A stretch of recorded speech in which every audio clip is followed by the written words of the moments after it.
السلام عليكم.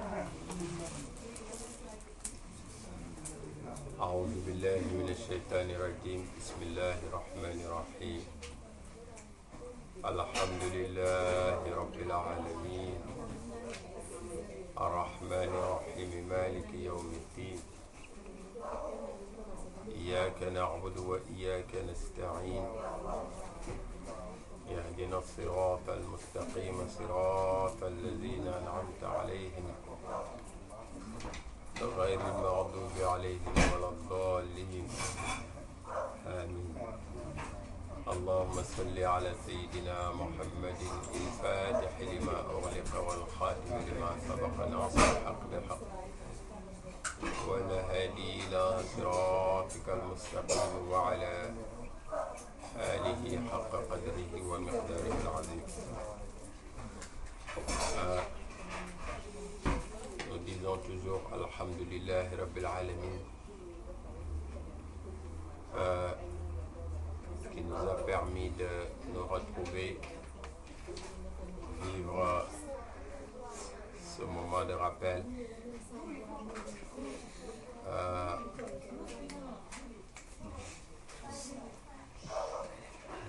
Vivre ce moment de rappel. Et aujourd'hui, on a voulu parler d'une des valeurs de la spiritualité, le tasawwuf, qui est aussi une valeur dans l'islam, c'est-à-dire la patience sobre. On veut parler de sabre parce qu'on est presque pendant les 10 derniers jours, nuits du mois de Ramadan. Ça fait 3 semaines, Alhamdulillah Rabbil Alamin, que nous jeûnons. Mais ces 10 dernières nuits sont plus importantes parce que Aïcha radiyallahu anha nous dit, quand arrivaient les 10 dernières nuits, Rasul sallallahu alayhi wa sallam, il faisait encore plus de ibadat. Ahya al-layla, il faisait vivre la nuit, c'est-à-dire il ne dormait pas les nuits.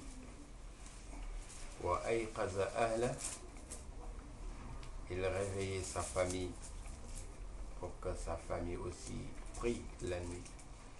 Wa shadda al-mi'za, il s'attachait bien la ceinture, il s'attachait bien le pagne. Sallallahu alayhi wa sallam donnait beaucoup d'importance pour ces 10 dernières nuits. Maintenant, nous aussi, nous devons faire pareil. Et pour ça aussi, il faut de la patience, il faut le sabre. Parce que le jeûne, c'est en période d'été cette année. Le jeûne est accompagné de chaleur, de fatigue. On a de moins en moins de force. Mais ça ne devrait pas signifier avoir de moins en moins de courage et de persévérance. Donc la notion de sabre, c'est-à-dire la patience, même si c'est dur, continuer là, maintenir le cap. Parce que Sidna Cheikh radiyallahu anhu,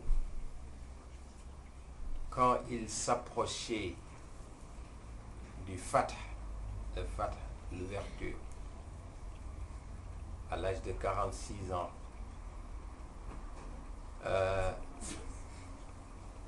il avait fait sa grande khalwa, sa khalwa mémorable qu'il avait fait à Abu Samroun. Il ne dormait plus. et il faisait des zikrs, il s'est enfermé. Pour ne pas dormir, il s'attachait le cou avec un objet, corde ou quelque chose comme ça, et il l'attachait sur une poutre. Comme ça, quand il s'asseyait pour faire le zikr,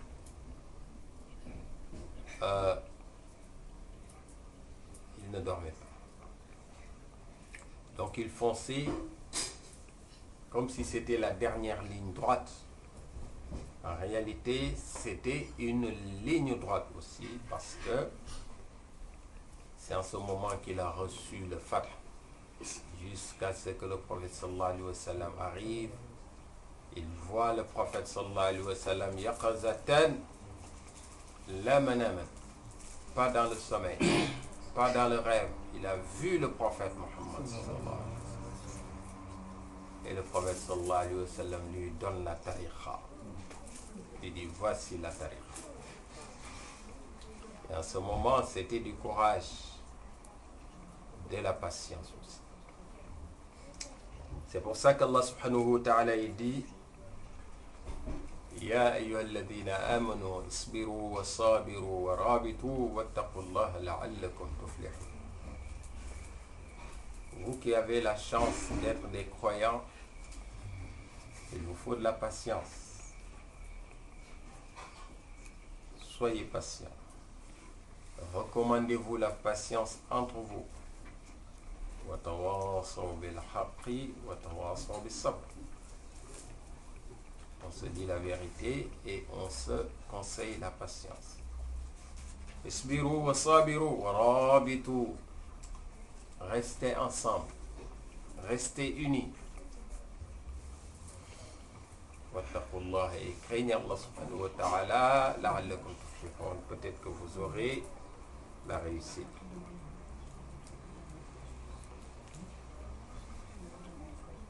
Et il dit aussi, innama yuwaffa as-sabiruna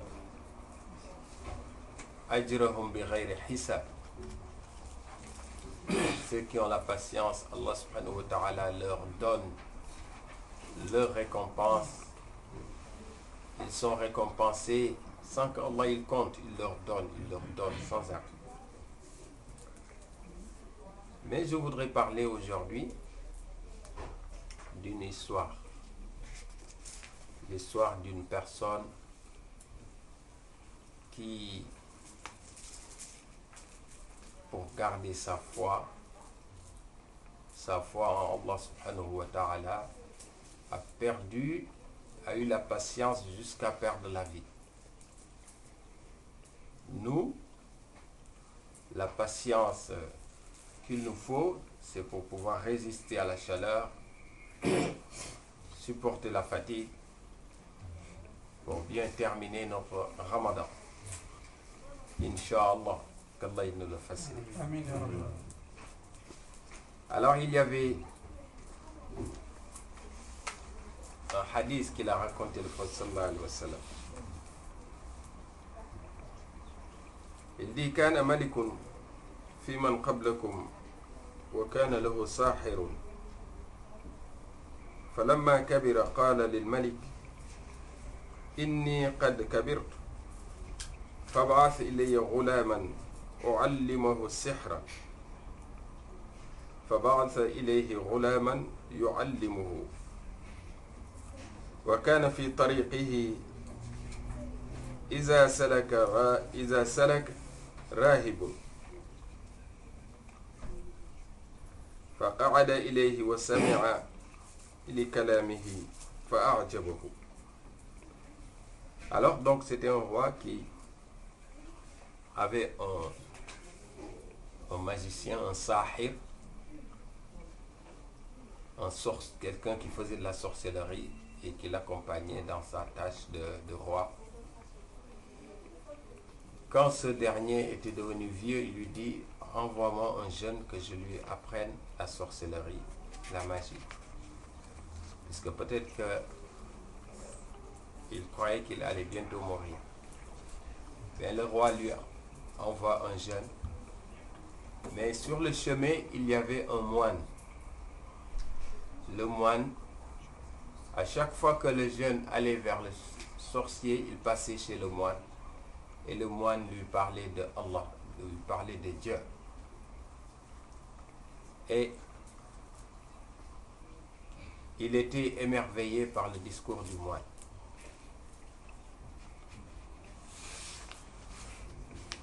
Et quand il arrivait chez le sorcier lui dit: tu es venu trop en retard. Et quand il rentrait chez lui, on lui disait à la maison: tu es resté trop tard. Il a dit ça au moine, et le moine lui dit: si tu arrives chez le sorcier et qu'il te dit que tu es en retard, dis-lui que tu as été retenu à la maison. Si tu arrives à la maison, on te dit que tu es arrivé trop en retard, dis-leur que c'est le sorcier qui t'avait retenu. Comme ça, il n'y a personne qui te frappera. Il a continué comme ça jusqu'à ce qu'un jour, il y a une bête. فبينما هو على ذلك إذ أتى على دابة عظيمة قد حبست الناس فقال: اليوم أعلم الساحر أفضل أم الراهب أفضل. Alors il y avait une bête qui empêchait les gens de passer. Et il a dit: aujourd'hui je vais savoir si c'est le magicien qui est plus fort ou si c'est le moine qui était le plus fort. Et il prend une pierre et il dit: فأخذ حجرا فقال: اللهم إن كان أمر الراهب أحب إليك من أمر الساحر فاقتل هذه الدابة حتى يمضي الناس. Alors il dit: Allah, si le moine est plus important que le magicien, alors tue cette bête, comme ça les gens ils pourront passer tranquillement. Dès qu'il a jeté la pierre sur la bête elle est tombée morte. Il est venu raconter ça au moine. Et le moine lui dit que maintenant tu es plus fort que moi. Ay bunayya anta al-yawma afdalu minni. Qad balagha min amrika ma ara. Allah, il t'a donné plus que ce qu'il m'a donné moi-même. Tu as tué une bête en lui jetant une pierre et en faisant un dua. Parce que le jeune, ce qui s'est passé, c'est qu'il était devenu mustajab dua. Tout ce qu'il demandait, Allah lui donne. Allah, il acceptait tous ses doigts.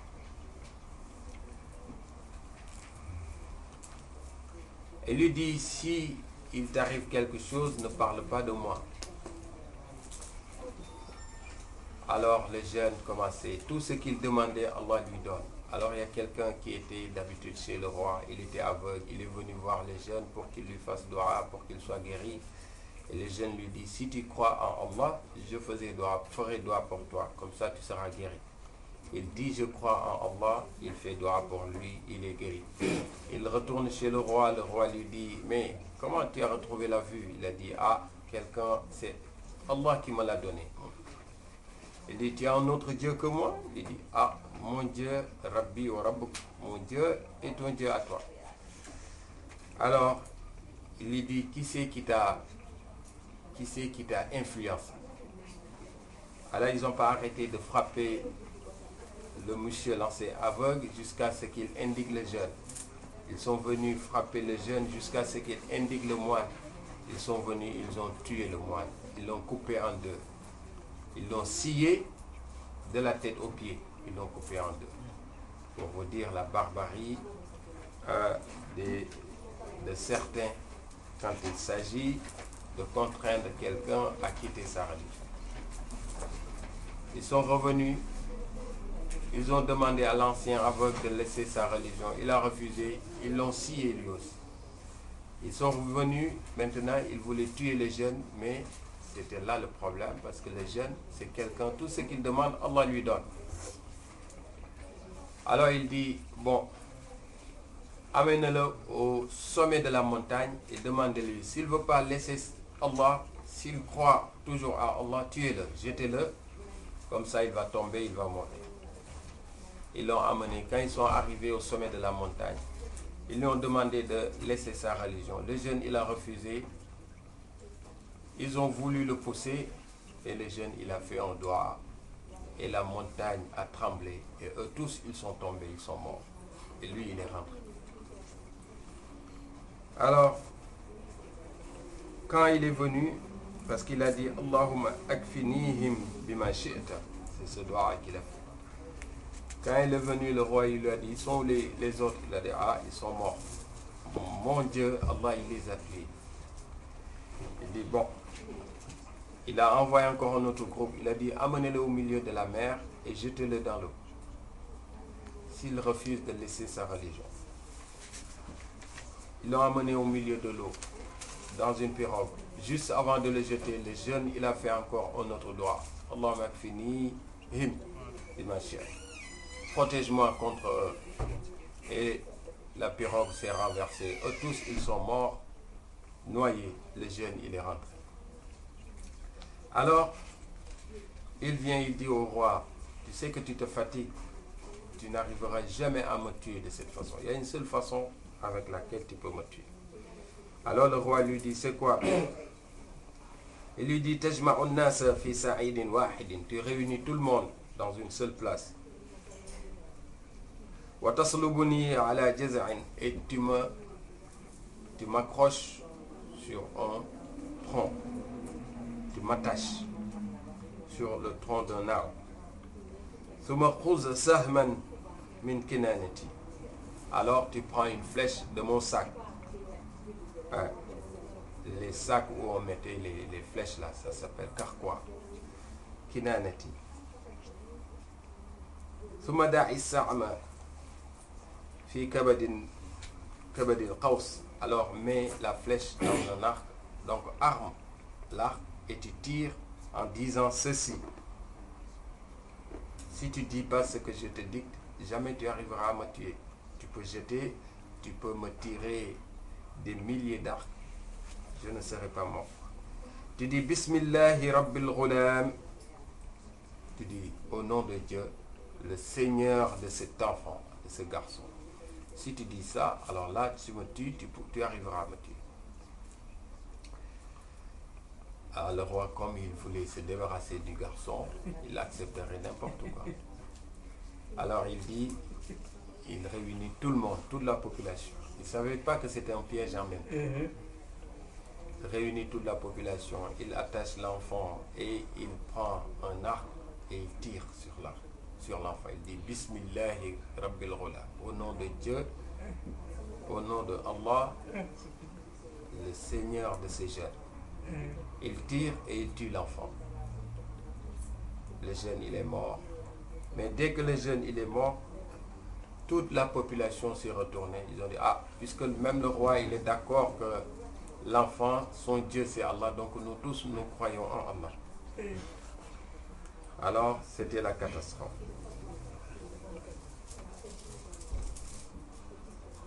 فأتى الملك فقيل له أرأيت ما كنت تحذر. Tu as vu ce que tu craignais? قد والله نزل بك حذرك. Ce que tu craignais est arrivé. قد آمن الناس. Tout le monde a cru. La population maintenant croit en Allah. C'est en ce moment qu'il a dit, alors creusez des fossés. فأمر بالأخدود. Creuser des fossés.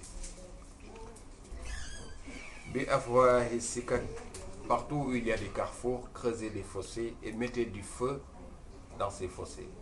Tous ceux qui ne croient pas, tous ceux qui ne refusent pas d'abandonner Allah, alors tuez-le, jetez-le dans le fossé. C'est ce que Allah subhanahu wa ta'ala nous dit dans le Coran.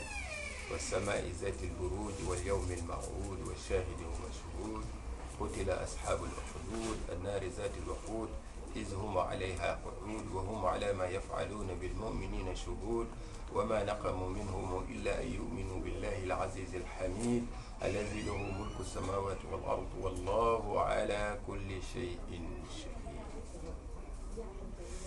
Il tue ces gens-là parce qu'ils croyaient en Allah subhanahu wa ta'ala. Mais ces gens, ils avaient la patience, ils avaient la force de continuer, de garder leur foi, même s'ils avaient le feu devant eux, les fossés devant eux, on les jetait dans ces fossés. Ils ont continué à dire Rabbi Allah, mon Seigneur c'est Allah, jusqu'à ce qu'ils soient tués. Donc, quelle que soit la difficulté que tu rencontres dans la pratique de ta foi, garde ta foi. Quels que soient les problèmes que tu rencontres, quelle que soit que la faiblesse, etc., garde ta foi. Ça, c'est une épreuve que nous avons pendant le mois de Ramadan, mais c'est une petite épreuve par rapport à ceux qui ont perdu la vie, par rapport à ceux qui faisaient djihad pendant le mois de Ramadan.